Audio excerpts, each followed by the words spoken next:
Vote প্রচারে মমতা বন্দ্যোপাধ্যায়কে ব্যক্তিগত আক্রমণ নয়, নয়া কৌশল বিজেপির।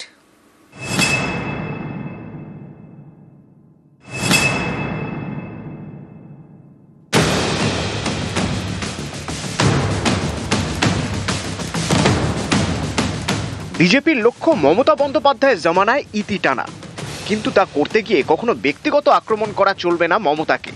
এটাই এবার পদ্ম শিবিরের কৌশল। অতীত থেকে শিক্ষা নিয়ে এবার মমতা বন্দ্যোপাধ্যায়কে ব্যক্তিগত আক্রমণ না করার সিদ্ধান্ত নিয়ে এগোচ্ছে বিজেপি।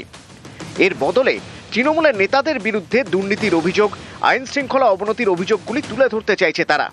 এছাড়াও বিজেপি ক্ষমতায় এলে বাংলায় কি কি কাজ করবে সেসব প্রচারে তুলে ধরার কৌশল নিয়েছে পদ্ম শিবির। কারণ তারা বিশ্লেষণ করে দেখেছে মমতা বন্দ্যোপাধ্যায়কে ব্যক্তিগতভাবে নিশানা করায় লাভের চেয়ে ক্ষতি হয়েছে বেশি। আমি কোনদিন মমতা বন্দ্যোপাধ্যায়কে ব্যক্তিগত আক্রমণ করেছি? রাজনৈতিক দলের কোনো নেতা কর্মীর কাজ কি ব্যক্তিগত আক্রমণ করার? হ্যাঁ, রাজনৈতিক দলের কোনো ব্যক্তিত্ব থাকলেই স্বাভাবিকভাবেই মানুষের অধিকার থাকে, বিরোধীদের অধিকার থাকে তাকে আক্রমণ করবার। তো সে ধরনের আক্রমণ হয়। আমাদের যে আক্রমণ সেটা রাজনৈতিক আক্রমণ। 5 বছর আগে প্রচারে ঝড় তুলেছিল বিজেপি। বারবার এ রাজ্যে আসেন নরেন্দ্র মোদী। দিদি, দিদি, ও দিদি, अरे दीदी, दीदी, दीदी, आप सुनती भी नहीं हो।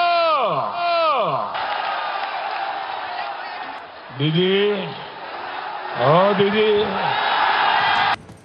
বিজেপির অনেকেই মনে করেন 21-এর ভোটের সময় মমতাকে তাদের দলের কোনো নেতা যেভাবে নিশানা করেছিলেন তাতে হিতে বিপরীত হয়। বাংলার অনেক ভোটারই এসব ভালোভাবে নেননি।